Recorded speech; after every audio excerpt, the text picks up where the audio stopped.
New at 5 o'clock today, a jury has awarded a Harris County woman $20 million, agreeing that her apartment complex failed to keep her safe.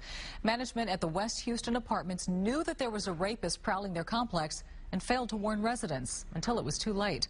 Local 2's Daniela Guzman has this story, all new at 5. I prayed to God that it would be quick and easy.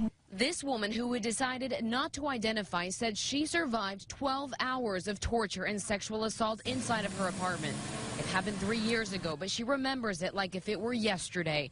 February 2009, she came home to these apartments in West Houston. She lived alone. Everything looked as usual until she went into her bedroom. And when I flipped on the light, he was standing like in front of me, 3 or 4 feet, right in front of me. The intruder, she says, was dressed in all black, gloves and a ski mask. He broke in through her balcony door. And I screamed, dropped my keys and my cell phone. He forced her to take some pills, she said, and that's when the attacks began. And I started, imagining in my mind, how am I going to die? Is it going to be quick? The attacker eventually left and the woman called police. She gave them a description of her attacker. He was arrested quickly, and she later found out her attacker was her neighbor, Anthony Darrell Martin.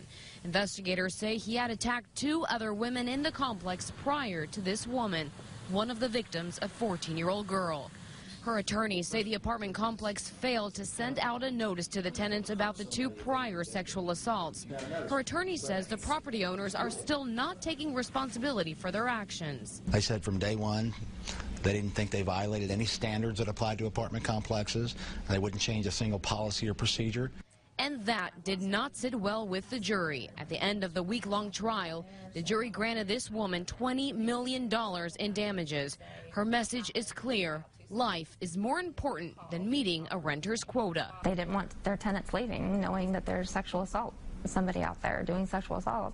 Martin pleaded guilty and he was sentenced to 20 years in prison. I'm Daniela Guzman, KPRC, Local 2. We called the Arcadian Real Estate Group, managers of that complex, and they did not respond to our call. But their attorneys at Thompson Co. did respond, and they said they had no comment.